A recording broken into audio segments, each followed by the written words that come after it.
자, 우리는 이제 17장으로 넘어갑니다. 17장. 이스라엘 자손의 온 회중이 여호와의 명령대로 신강야에 이제서 떠나 그 노정대로 행하여 느비dim. 여러분들 지도를 일단은 봐야겠어요. 그죠? 지도 피세요. 지도 피셨어요? 자, 지도를 보니까 지금 이스라엘이 마라, 엘림, 이제 르비딤 이렇게 쭉 나와요. 시내산까지 가는 길. 보이시죠? 자, 백성이 또 마실 물이 없어서 백성이 모세와 다투어 이르되 우리에게 물을 주어 마시게 하라. 모세가 그들에게 이르되 너희가 어째서 나와 다투느냐? 너희가 어찌하여 여호와를 시험하느냐? 참 모세도 힘들었을 것 같아요. 그죠? 응? 이 수많은 사람들, 이 수많은 사람들을 데리고 가는데 얼마나 어려웠을까요? 지도자 자리 내려놓고 싶었겠죠. 자, 그러니까 물론 광야가 사막지대인데 여기에 또 그나마 심각한 이제 가뭄이 계속됐다 그래요. 그러니까는 더 물이 더 말라버렸겠죠. 자, 여기 여호와를 시험한다는 이 표현. 참 좋지 않은 표현인데 한번 프린트를 한번 보십시오. 음. 참 제가 여기에서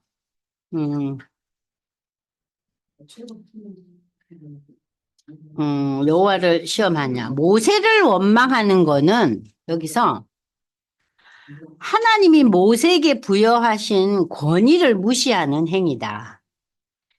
자, 여호와를 시험하는 것은 과연 그러면은 어떤 의미를 갖느냐? 첫 번째, 하나님의 임재를 불신한다. 뭐 하나님 어딨나?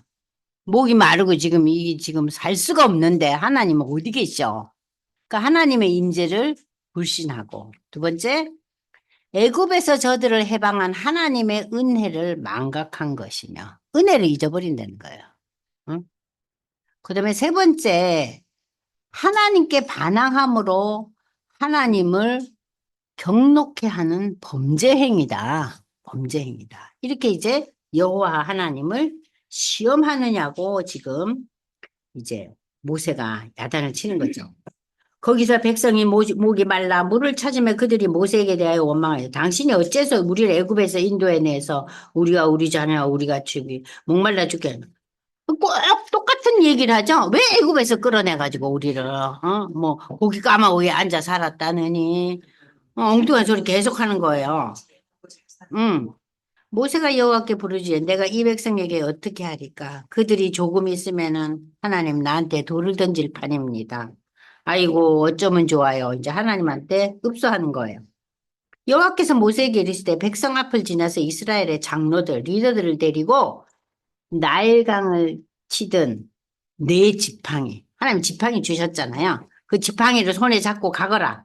내가 호렙산에 있는 그 반석이 거기서 내 앞에 서려니 너는 그 반석을 치라. 거기서 물이 나오리니 백성이 마시리라. 모세가 이스라엘 장로들의 목전에서 그대로 행하니 그곳 이름을 마사 또는 무리바라 불렀으니 이는 이스라엘 자손이 다투고 또 그들이 하나님 여호와를 시험하여 이르기를 여호와께서 우리 중에 계신가 안 계신가 계신다면 이럴 수가 있나 하는 하나님을 시험하고 불평하는 이것을 이제 여기서 설명을 하고 있는 거예요. 자, 지금 이제 이 이스라엘 백성들이 끊임없이 어려운 일이 닥쳐오면은 하나님 이렇게 어렵습니다. 어떻게 하실 겁니까? 우리를 그래도 가나안으로 인도하신다고 약속하셨지 않아요? 우리가 약속한 그 땅을 밟을 수 있도록 우리에게 힘을 주시고 물을 주시고 그렇게 기도를 하면 될 건데 이 아들이 지금 뭐 하고 있어요? 우리가 고기 까마에 앉아 있었다느니 우리를 왜 애굽에서 데려왔나느니 그러니까 우리가 살다 보면 그렇잖아요. 무슨 정말 긴급한 사태가 벌어지고 정말 있어서는 안 될 일들이 일어났을 때 하나님 어쩌면 좋아요. 내가 이거 감당을 못 하겠네요. 정말 하나님이 솔루션을 주세요. 어떻게 해야 됩니까? 그런 태도와 어머, 내가 하느라고 했는데, 내가 헌금도 잘하고, 교회도 열심히 안 빠지고 오는데, 하나님 이게 뭔 일이요? 어? 교회도 잘 안 나오고, 지멋대로 사는 누구는 다 잘만 지는데, 아, 이게 무슨 일이요? 이게 하나님이 시험하는 거예요. 이스라엘 백성들이 그러고 있잖아요. 응? 그랬더니 사건이 터지네요. 아말렉과의 전쟁이 일어나는 거예요. 응? 여러분, 아말렉과의 전쟁하면은 모세의 기도의 손 기억나죠? 그러니까는 여기에 돌을 바치잖아요. 그래서 우리가 이제 그 기도할 때 제가 옛날에 어느 조그만한 그 개척교회를 잠시 가본 적이 있어요. 그런데 그 교회에서 웬 할머니 권사님이 키도 조그만하고 배싹 마르신 분인데 이제 돌아가셨겠지. 항상 기도할 때 손을 번쩍 들고 하셔요. 교회에서. 그래서 제가 하루는 아유, 손 안 아파요? 모세는 옆에서 다 해줬는데 누가 해주지 않는데 왜 계속 권사님 손을 들고 있어? 손 아파서 어떡해요? 그랬더니 저는요, 기도할 때, 손 들고 기도할 때 손이 한 번도 아픈 적이 없어요. 그러더라고요. 그리고 손을 들고 기도할 때, 왜 꼭 손을 들어야 되냐 했더니, 이 손을 하늘을 향하여 든다 이거야. 하늘을 향하여 든다. 그러니까 내 마음만 하늘을 향해 있는 게 아니라 이 내 몸도 하늘을 향하여 있다. 그러면서 그 손을 들고 기도하시더라고요. 그래서 나는 그 뒤에 그때 우리 한국 교회가 80년대, 90년대 그때는 철야 기도를 많이 했어요. 예. 그때 이제 철야 기도 오면 어떤 분들 이렇게 손을 들고 기도하는 분들이 있더라고요. 그러니까 이렇게 손을 들고 하는 게 그 독특한 또 의미가 있는 것 같아요. 지금 이게 모세가 손 들고 기도하는 거거든요. 아멜렉과의 전쟁에서. 자, 보세요. 모세가 여호와에게 우리를 위하여 사람을 택하여 나가서 아말렉과 싸우라. 내일 내가 하나님의 지팡이를 손에 들고 산 꼭대기에 서리라. 아, 이것도 참 어려운 상황 아닙니까? 이들이 무슨, 국가의 그 하나의 뭔가 기틀이 잡혀 있는 질서에 있는 무슨 군인들이 있어요. 뭐가 있어요? 훈련받은 사람들이. 저들이 뭐 했어요? 400년 이상을 종살이하고 도무지 질서나 이런 교육이나 이런 게 훈련이 제대로 되어 있는 백성이 아니었잖아요. 근데 그런 사람들을 좀 뽑아가지고 너는 전쟁에 가려는 거예요. 여호수아가 모세의 말대로 행하여 아말렉과 싸우고, 아, 무기나 있었나? 모세와 아론과 훌은 산 꼭대기에 올라가서 모세가 손을 들면 이스라엘이 이기고 손을 내리면 아말렉이 이기더니 모세의 팔이 피곤하며 그들이 돌을 가져다가 모세 아래에 놓아 그가 그 위에 앉게 하고 아론과 훌이 한 사람은 이쪽에서 한 사람은 저쪽에서 모세의 손을 붙들어 올렸더니 그 손이 해가 지도록 내려오지 아니한지라. 자, 여호수아는 이렇게 기도를 하고 여호수아는 칼날로 아말렉과 그 백성을 쳐서 무찌느니라. 자, 여기서 보시면은요. 자, 이 아말렉이라는 족속은 에서의 손자 아말렉의 후손들인데 이 아말렉 족속의 대표 주자가 누구냐?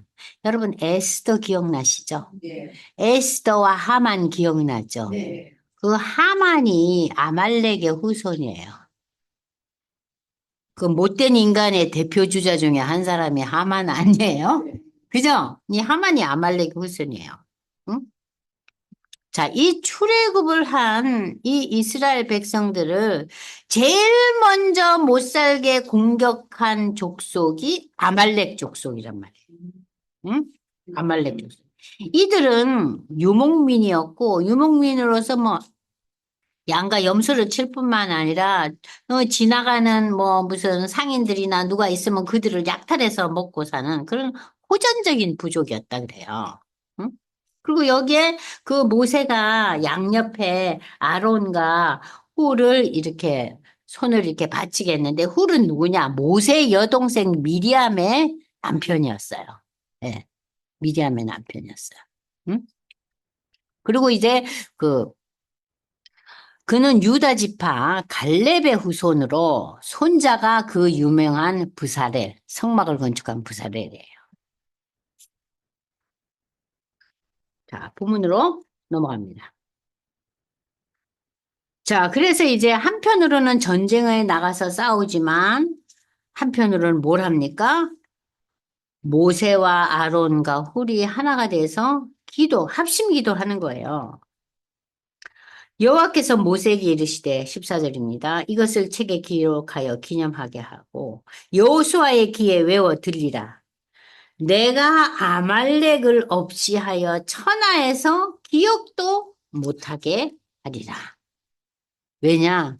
저들의 출애굽의 그 어렵고 힘든 여정 가운데서 제일 먼저 쳐들어가고 전쟁을 일으킨 게 아말렉 족속이에요. 모세는 이 전쟁에서 이기고 난 뒤에 뭘 합니까? 제단을 쌓고 그 제단을 여호와 니시, 하나님의 깃발. 여러분, 깃발을 꽂는다는 것은 승리를 상징하는 거예요. 그죠? 그래서 뭐 백두산 꼭대기에 뭐 깃발을 꽂는다는 게 뭐예요? 승리를 상징하는 거예요. 이르되 여호와께서 맹세하시기를 여호와가 아멜렉과 더불어 대대로 싸우리라 하셨다 하였더라. 자, 여기 보시면 여호와 니시라는 이 표현을 여러분들이 한번 보기 바랍니다. 모세는 아멜렉과의 전쟁에서 승리한 이후에 단을 쌓아서 제단을 쌓고 하나님께 제사를 올리는데 이 단의 이름을 여호와 니시. 하나님은 나의 깃발, 하나님은 나의 승리 이렇게 이제 표시를 한 거예요. 이 전쟁은 오직 하나님의 은혜와 믿음의 기도에 의해서 승리했음을 보여주고 있다. 종살이하던 이스라엘 백성들이 출애굽하면서 무슨 전쟁 무기가 있었고 저들이 어떤 전쟁에 대한 훈련을 받은 군인들이 있었겠어요. 오로지 기도와 하나님의 은혜로 저들이 이 전쟁에서 승리했다. 이스라엘 백성들에게 삶의 흥망성쇠는 오직 하나님의 손에 달려 있음을 기도의 현장을 통해서 우리가 알 수가 있죠. 참 놀라운 이 아말렉과의 전쟁이 이제 승리를 하게 되는 거예요. 자, 18장에 와서 특별한 또 내용이 펼쳐지고 있어요. 모세 장인 미디안의 제사장은 이방인이죠? 그죠? 그런데 이 이드로가 하나님이 모세에게 자기 백성 이스라엘에게 하신 일, 곧 여호와께서 이스라엘을 애굽에서 인도해 내신 모든 일을 이제 이 장인한테 얘기를 해주는 거예요. 우리가 이런 일을 겪고 하나님이 우리를 어떻게 인도하시고 우리의 그 갈 길을 도와주시고 함께 하신다는 걸 이제 소상하게 이야기를 해주는 거예요. 모세 장인 이드로가 모세가 돌려보냈던 그의 아내 십보라와 그의 두 아들은 모세가 지금 이제 그 자기 가족들은 그 장인하고 살게 이제 내버려둔 거예요. 근데 어느 날 이 장인이 자기 딸과 그 손주들을 데리고 왔는데 그 하나의 이름은 게르솜이고 이는 모세가 이르기를 내가 이방에서 나그네가 되었다는 그런 뜻의 이름을 지어줬고 또 하나는 엘리에셀 내 아버지의 하나님의 나를 도우사 바로의 칼에서 구원하셨다. 이렇게 옛날에는 이름을 지을 때 그 시대적인 상황의 그 의미를 가진 그런 타이틀들을 이름으로 지어준 것 같아요. 모세 장인 이드로가 모세의 아들들과 그의 아내와 더불어 광야에 들어와 모세에게 이르니 곧 모세가 하나님의 산, 그 호렙산에 진을 쳤다. 장막을 친 곳이라. 그가 모세에게 말을 전하되 내 장인 나 이드로가 내 아내와 그와 함께한 그의 두 아들들과 더불어 내게 왔노라. 모세가 나가서 그의 장인을 맞아 절하고 그에게 입맞추고 그들이 서로 문안하고 함께 장막에 들어가서 이 시대 그 사람뿐만 아니라 유대인들은 이게 입맞추는 거, 끌어안으면서 입맞추고 허그하는 거, 이게 문안 인사였나 봐요. 그래서 이제 장막 안에 들어가서 모세가 여호와께서 이스라엘을 위하여 바로와 애굽 사람에게 행하신 모든 일과 길에서 그들이 당한 모든 고난과 여호와께서 그들을 구원하신 일을 다 장인에게 말하매 이드로가 여호와께서 이스라엘에게 큰 은혜를 베푸사 애굽 사람의 손에서 구원하심을 기뻐하였다 그랬어요. 기뻐하였다. 이드로가 이르되 여호와를 찬송하리로다. 너희를 애굽 사람 손에서 바로의 손에서 건지시고 백성을 애굽 사람의 손 아래서 건지셨도다. 이제 내가 알았도다. 이드로는 이방인이에요. 이제 내가 깨달았다. 여호와는 모든 신보다 크심으로 이스라엘에게 교만하게 행하는 그 모든 이방의 신들은, 우상들을 다 하나님이 이기셨도다 하고, 모세의 장인 이드로가 번제물과 희생제물을 하나님께 가져오매 아론과 이스라엘 모든 장로가 와서 모세의 장인과 함께 하나님 앞에서 떡을 먹었다. 자, 여기서 우리가 알 수 있는 것은, 보세요. 이 사람은 미디안에서 거하던 이방인이었어요. 그러나 모세가 그 백성을 인도한 그 하나님의 역사에 대해서 쭉 이야기를 하니까 이 이드로의 마음이 열려요. 그러면서 이드로가 하나님을 찬송하는 거예요. 마치 바사의 왕 고레스가 마음이 열려가지고 그 바벨론 포로가 되어 있던 그 이스라엘 백성들을 보내잖아요. 그러니까는 참 이 성경에 나타난 하나님의 그 놀라운 구원의 역사는 이스라엘에게만 국한되어 있지 않았어요. 이방인들에게도 종종 이런 일들이 일어나는 거예요. 그래서 이드로가 하나님을 찬송하는 장면이 나와요. 응? 그러면서 자신이 하나님이 어떤 신인지 깨달았다는 고백을 하면서 제사를 올리고 그리고 함께 떡을 먹었다 그랬어요. 이 떡을 먹는다는 게 뭡니까? 희생 제사를 드린 후에 공동의 식사를 하거나 잔치를 이스라엘 백성들은 했어요. 이를 통해서 하나님을 향한 감사와 기쁨을 서로 나누는 거예요. 그러니까는 이 이방인 이드로가 그 사이에 그 하나님의 놀라운 간증을 듣고 마음이 열려서 하나님에 대해서 찬송하고 제사를 올리고 그 이스라엘 사람들과 함께 떡을 나누는 장면이 지금 18장에 펼쳐지고 있어요. 그러니까는 이 복음은 항상 열려 있다는 거. 제가 지난 시간에 얘기했잖아요. 복음의 세계성. 복음은 모든 민족, 남녀노소, 이방인이나 유대인이나 모두에게 복음이 열려 있다는 거예요. 복음. 그러나 복음은 특별한 의미가 있어요.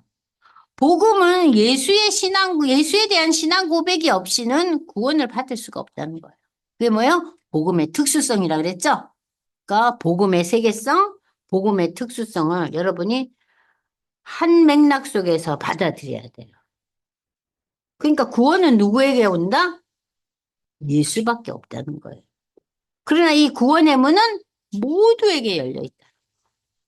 지금 이 미리암의 그 제사장인 이드로가 이렇게 하나님을 찬양하는 장면이 지금 아주 여기 나오고 있어요. 떡을 떼고. 이튿날 모세가 백성을 재판하느라고 앉아있고 백성은 아침부터 저녁까지 모세 곁에 서 있는지를 모세의 장인이 모세가 백성에게 행하는 모든 일을 보고 너무 힘든 거예요. 온갖 사람이 다 와서 모세에게 이런 거는 어떡하냐 저런 거는 어떡하냐 수백만 사람이 가는데 대부분의 남자들이겠죠. 젊은이들이겠죠. 와서 이런 일 저런 일을 묻고 자문을 구하는 거예요. 네가 홀로 앉아있고 백성은 아침부터 저녁까지 내 곁에서 이런저런 일을 하는데 모세가 그의 장인에게 대답하되 백성이 하나님께 묻으려고 내게를 와서 그럽니다.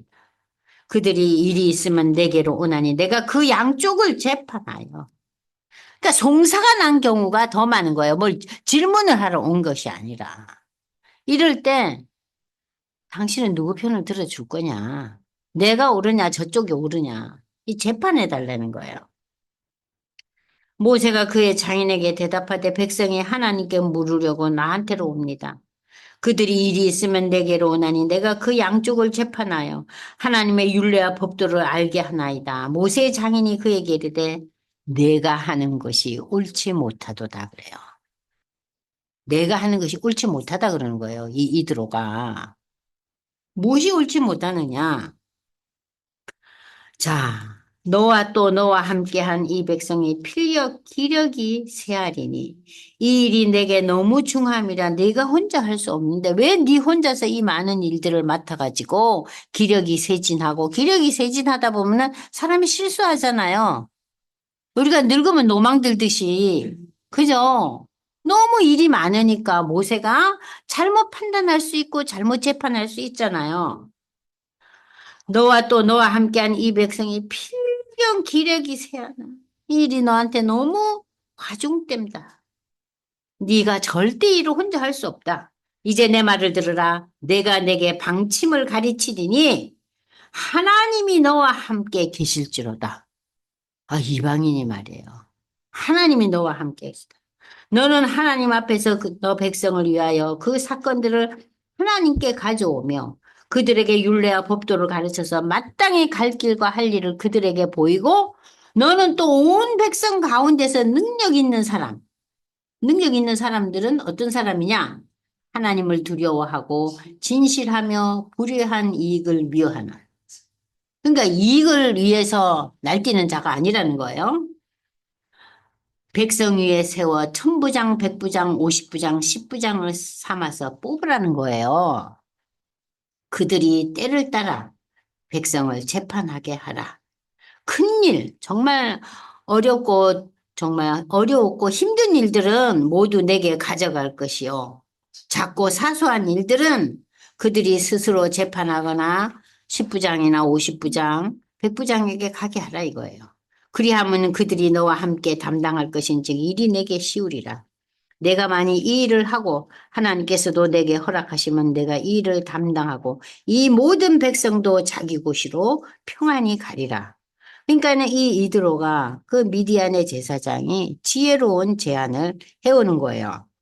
그랬더니 모세가 아니 당신은 우리나라 백성도 아니고 이방인인데 할아버지 참으세요. 우리는 우리 식대로 할랍니다. 요즘 애들에 의하면 그럴 거 아니에요. 근데 모세가 그러지 않아요. 모세가 자기 장인의 말을 듣고 그 모든 말대로 하여 모세가 이스라엘 무리 중에서 능력 있는 사람들을 택하여 그들을 백성의 우두머리 천부장, 백부장, 오십부장, 백부장을 삼으며 그들을 때를 따라 백성을 재판하되 어려운 일은 모세에게 가져오고 모든 작은 일은 그들 스스로 재판하게 하더라. 모세가 그의 장인을 보내니 그가 자기 땅으로 가니라. 자, 여기 지금 18장에서는 전부 그 미디안의 제사장인 이드로와의 관계 속에서 모세가 새로운 리더의 모습을 보여주고 있어요. 그러니까 참 이 모세도 지혜롭지만 이 장인 영감이 참 모세가 너무 경무에 시달리고 있는 것을 보고 자신이 지나온 삶을 돌아보면서 자기 자신이 지도자였으니까 이러한 아이디어를 내는 거예요. 그럴 때 사실 우리가 교회에서 연결된 많은 일들을 할 때 이런 얘기들을 많이 해요. 아, 왜 교회는 일을 처리하는 데 있어서 세상보다 지혜롭지 못하고 야물딱지고 쌈박하게 일을 제대로 처리 못한다고 초신자들이나 교회에 이제 처음 연결된 분들이 회의를 하면 그런 얘기들을 많이 해요. 많이 해요. 또 그런 국면이 분명히 있어요. 그러니까 세상이 주는 지혜가 하나님이 주는 지혜와는 비교할 수 없지만 그러나 때로는 세상이 주는 지혜도 우리가 취할 것은 취해야죠. 그럴 때는 교회가 또 오픈을 해야 돼요. 근데 교회가 너무 지금 이렇게 그 부분에서 쉽게 오픈을 안 해요. 또 유대인들도 그래요. 절대 진의 방법 원하죠. 근데 우리가 정말 복음 안에서는 이방인이나 유대인이나 이제 처음 믿은 초신자나 이 정말 상대방의 지혜를 받아들일 수 있는 그러한 열린 마음이 있어야 되는데 오늘날 교회의 그 가장 큰 지적당하는 것 중에 하나가 이런 부분이에요. 임금 문제도 그렇고. 사실 우리 그 교회 직원들은 임금이 굉장히 낮아요. 뭐 컴퓨터 영역이나 모든 일에 있어서. 그러면 이제 많은 교원들은 그래요. 교회에서 일하는데 일반 직장보다 월급 작아도 지 믿음대로 지가 택한 건데 뭘 그래. 그렇게 얘기해서는 안 돼요. 조금 모자라는 면은 있다 해도 그래도 어느 정도 충족시켜줘야 돼요. 그게 지금 오늘날 우리 교회가 채워져야 할 부분. 무슨 말인지 이해되시죠? 저는 교회에서 남서울교에서 17년 있으면서 그런 문제에 많이 부딪혔어요. 그럴 때마다 또 제가 참아요? 짹짹거리죠. 꼴 못 보죠. 장로님들한테도 막 대들죠. 그래서 저하고 부딪힌 분들도 많아요. 예. 부딪히기도 하고 갈등도 있고 그랬어요. 그래서 제가 이제 집에 오면 당장 때려친다고 펄펄 뛰죠. 그럼 이제 그때 우리 리더였던 이 목사님이 항상 그래요. 그냥 좀 더 품고 넘어가세요. 저 이 목사님하고도 여러 번 부딪힌 적 많아요.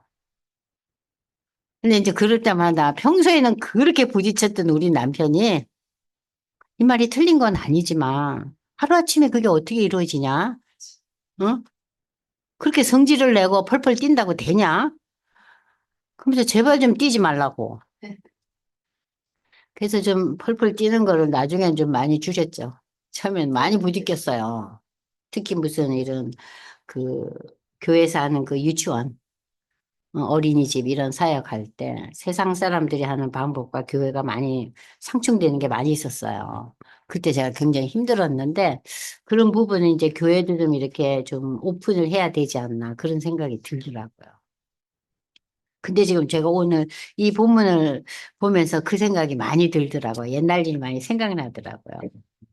근데 이 모세가 참 순종을 잘하죠. 그죠? 참 순종을 잘하고, 그리고 그 백성들한테 그렇게 승질을 부리지 않잖아요. 온화하고. 그래서 이 본문들은 참 이 17장, 18장은 참 은혜로운 본문들이에요. 근데 이제 19장부터 이제 가면 굉장히 어려운데, 여기서 아까 능력 있는 사람을 뽑으라 그러잖아요. 능력 있는 사람. 근데 이 성경 본문에서 능력 있는 사람에 대해서 참 제일 먼저 중요한 게 뭐예요? 하나님을 두려워하는 자예요.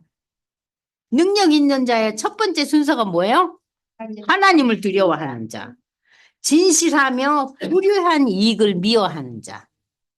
응? 그러니까는 뭐 이상하게 꾸불땅꾸불땅 해갖고 이 일을 하는 그런 일을 안 해야 되는 거죠. 그리고 그런 사람들을 잘 살펴서 백성 위에 세워라. 근데 참 여기서 중요한 의미는 하나님을 두려워하고 경외하는 자를 뽑으라는 거예요. 근데 우리가 지금 우리가 살고 있는 이 사회가 정말 하나님을 두려워하는 자들이 뽑히면 얼마나 좋을까. 그죠? 그래서 저는 뭐 기도 제목이 뭐 이렇게 뭐 국가 우리나라를 위한 기도라든지 이런 기도할 때 저는 다른 기도 안 해요. 윤석열 대통령 하나님을 두려워하는 어릴 때 믿음으로 돌아가게 해달라. 그 기도만 해요. 딴 거 안 해요. 뭐 야당한테 어떻게 하고 뭐 무슨 일을 처리하고 그런 기도는 다 내려놓고 이 윤 대통령의 어릴 때 꿈이 목사가 되는 거였다잖아요. 근데 이 사람이 지금 기독교적인 마인드가 많이 결여돼 있거든요. 그래서 참 이 대통령이 하나님을 두려워하고 어릴 때 믿었던 믿음이 회복되면 좋겠다. 여러분들도 정말 기억하셔서 기도하세요. 지금 제가 이 본문을 보니까 불현듯 생각이 나네요. 하나님을 두려워하는 자가 능력 있는 자의 첫 번째 카테고리라는 거. 여러분들이 자녀들을 위해서 기도할 때도 우리 아이들이 능력 있는 자가 되게 하기 위해서는 뭐부터 기도해야겠어요? 하나님을 두려워하고 하나님을 예배하는 아이들이 되게, 자녀들이 되게 기도해야 돼요. 손자, 손녀들도. 뭐 좀 잘한다고 너무, 어, 기분 좋아하시지 마시고, 무슨 시험 패스했다고 거기에 업되지만 마시고, 이것도 되고 저것도 되고 얘가 참 잘 나가는데 하나님에 대한 마음이 없네요. 그래서 저는 정말 기가 찹니다. 이렇게 기도하셔야 돼요, 할머니들이. 잘했다고 그냥 용돈만 듬뿍듬뿍 줄 게 아니라. 아셨죠? 하나님을 경외하는 자가 돼야 돼요. 그러면서 이제 드디어 19장에 이제 유명한 이제 본문들이 나옵니다. 자, 시간이 좀 있으니까 19장까지 제가 조금 읽을게요. 이스라엘 자손이 애굽 땅을 떠나 지 3개월이 되던 날에 시내 강야에 이르니라. 그들이 이르비듬을 떠나 시내 강야에 이르러 그 강야에 장막을 치되 이스라엘이 거기 산 앞에 장막을 치니라. 모세가 하나님 앞에 올라가니 여호와께서 산에서 그를 불러 말씀하니 너는 이같이 야곱의 집에 말하고 이스라엘 자손들에게 말하라. 야곱 이스라엘 다 똑같은 거 아니에요? 야곱의 이름이 이스라엘 아니에요. 그죠? 야곱은 속이는 자인데 이스라엘은 하나님이 함께하는 자예요. 그러니까 정말 너무나 이율배반적이잖아요. 야곱은 그 이름의 특징이 뭐예요? 이름의 의미가 속이는 자예요. 근데 이스라엘은 뭐예요? 하나님과 함께하는 자란 말이에요. 그 이스라엘 백성들을 지칭하는 거죠. 이스라엘 백성들에게 말하라. 내가 애굽 사람에게 어떻게 행하였음을 내가 어떻게 독수리 날개로 너희를 업어 내게로 인도하였음을 너희가 보았느니라. 참 독수리 날개. 독수리가 날개가 제일 크대요. 그래서 독수리 날개라고 쓴 거예요. 다른 새들은 날개가 있어도 그렇게 안 크죠. 근데 여러분들 비행기가 이렇게 가는 게 독수리뿐만 아니라 모든 새가 이렇게 날개를 피는 모습이라 그러죠? 그죠? 그러니까 그 날개를 펼친다는 거는 그만큼 보호막이 넓고 두텁다는 얘기예요. 독수리 날개라는 거. 이사에서 나오죠? 독수리 날개침 같이. 독수리 날개로 너희를 업어 내게로 인도하였음을 너희가 경험하지 않았느냐? 이 온 세계는 다 내게 속하였나니 너희가 내 말을 잘 듣고 내 언약을 지키면 너희는 모든 민족 중에서 내 소유가 되겠고 너희는 내게 대하여 제사장 나라가 되며 거룩한 백성이 되리라. 너는 이 말을 이스라엘 자손에게 정할지니라. 이게 이제 하나님의 그 언약의 말씀인 거예요. 자, 뭐예요? 이 세계가 다 내 거라는 거예요. 내가 지은 거고, 내가 주인이라는 거예요. 어? 너희가 내가 하란 대로 내 언약과 내 말을 지키면은 너희는 내 소유가 되겠고, 하나님의 제사장 나라가 되고, 하나님의 거룩한 백성이 되라. 그러니까 지금 하나님께서 십계명을 주시기 전에 이런 약속의 말씀을 주세요. 그러니까 하나님과 이스라엘의 그 이 신에 사는 언약은 약 600년 전에